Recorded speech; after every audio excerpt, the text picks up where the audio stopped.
Salutations, everyone. This is Razor here, giving you another thoughts on where everything's made up and the gameplay doesn't matter. That's right, the gameplay is just like Lindsay Lohan. It just doesn't matter.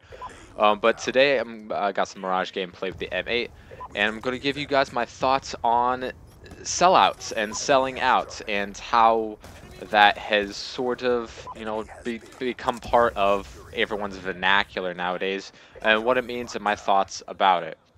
Now, when it comes to the YouTube scene, this is something that you see quite a lot of. But basically, the people in the comments telling someone that they used to like that, oh, you sold out, your content isn't good anymore, and it's similar to things that we see all the time. When a band that they like comes out with their second or third album and it sounds a tiny bit different, they say, "Oh, you sold out. You guys aren't the same," or whatever. You all know what I'm talking about, saying that someone's sold out. And when it comes to YouTubers, it's no different. Not everyone stays absolutely the same, but whenever any of their content changes or all of a sudden money comes into it, they get accused of being called a sellout. And I just want to talk about those sorts of things. My thoughts on the whole. Let's start with YouTube. First off, if we have time for other stuff, we'll dive into that. But when it comes to YouTube, well, of course we're talking mostly about gameplay commentators, Call of Duty people. It was definitely different back in the COD 4 World at War, Modern Warfare 2 days, when the only time you actually got paid was when you got a video on Machinima. And then everything changed when everyone got those their own channels, monetized. Ads were able to get run on them and such, and everything changed. And since then, we've seen more and more changes that sort of point towards following the money. Uh, Everyone remembers the whole giveaways thing. All the giveaways are super popular because that was getting people a lot of views on their channel. It was getting them likes and favorites, so therefore more attention. So it got them more subscribers. So that was a big thing. And right now, it's a no-no. It's sort of those things that most people agree that they're just not going to do anymore for whatever reason. But no matter how you think about the giveaways, it was a good idea to get monies and views and subscribers, and really it was a win-win situation for everyone.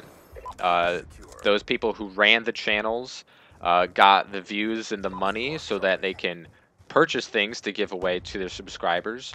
The subscribers, you know, not obviously not all of them, but a small handful of them actually got those prizes, so they gained from that as well. But it was deemed as, a rather shady practice that was just viewed as money whoring, because that's really what it was all about. Some people say, "Oh, I just wanted to give back to my subscribers," but not in the fashion that they did it. In the fashion that they did it, asking for likes and favorites and subscriptions in order to be eligible for these prizes and stuff. It wasn't as genuine as they wanted to portray it to be. But nowadays, things have taken a change as well. People are getting their own sponsors. People are changing their networks that they're affiliated with. The whole falling out of Machinima that happened at the turn of the year, and contracts and all that stuff, with a lot of people screaming money whoring. So let's talk about advertisements for a bit. When it comes to running ads on channels or getting sponsorships with, a controller company or a G Fuel company or, whatever it is, you're always going to see some people crying foul. And this has always been a rather unique thing in the YouTube scene. But because when it comes to like, network television or movies and stuff, and you see product placement or commercials, everyone just knows that's just part of the program. No one really complains. They're like, I don't know, there's too much obvious product placement, it can get really annoying. But for the most part, whenever you see commercials or ads or product placement, no one really cries foul because they know that's just part of the business. And when it comes to companies, that's pretty much the same thing. But when it comes to YouTubers, it's their own private one man, for the most of the time. It's just one man enterprise.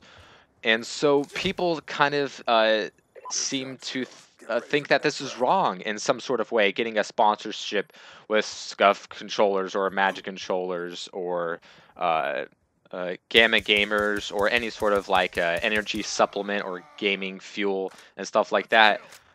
When individual people get these affiliations or sponsorships, people just like to say that, oh, you're just doing this because of the money and such.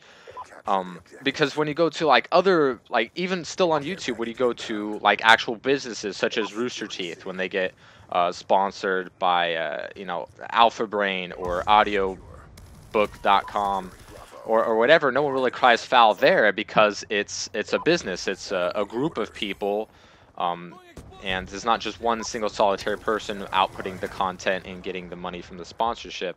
It's a business thing, and I really don't see the difference when it comes to like multiple people in a business as opposed to a one-man business. I mean, whether or not you want to call it a business, it's still one person being responsible for their entire uh, salary here on YouTube, making videos, ads, and sponsorships and stuff.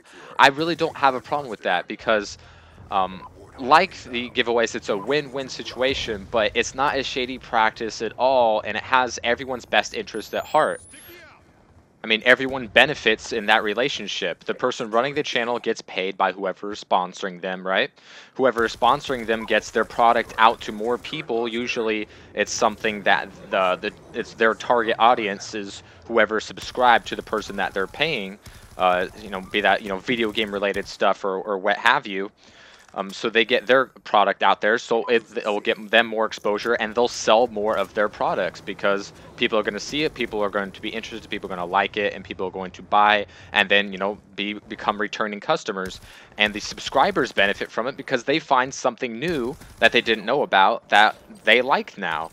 And maybe they get a coupon code from whoever they're subscribing to, so they get to save money too. So that's a win-win-win situation there. No one's getting hurt, and everyone is benefiting, and I have no problem with that. If I see someone that I like on YouTube getting a sponsorship, that's a good thing to me because their hard work is getting rewarded. They're getting extra money so they could, buy more stuff to help their channel or what have you, and it's just a good thing overall. It keeps their well-being afloat a little more so they can keep creating the content that I enjoy. The only time when I personally would call someone a sellout or change the way I feel about somebody when it comes to money is when they change their content based off of selling out their videos, really, based off of their content, what they type of content that they produce. Either they start really changing the sort of content that they put out. They don't put out the same stuff that made them popular and all of a sudden just do whatever gets them the views in the cheesiest sort of ways, either that be with misleading titles or misleading thumbnails, completely changing their personality, or just being fake, which is really easy to spot especially if you've followed someone. But if someone's just starts off with these tactics like being completely fake and putting out really misleading content to these children, those people aren't sellouts because they've always been that way. To be a sellout, you have to be genuine and then change. So for those people, they start changing their practices, and I don't want to say that they're doing this just for the money because everyone does their job for the most part for the money because they gotta live, they gotta eat, they gotta buy stuff. But if they're changing their content quality and doing types of videos that will just get them views, they really don't care about the quality or content. They just get that attention grabbing title or thumbnail or subject material that might be just copying what everyone else is doing. That's really what's selling out, and that's a money whoring practice in my book.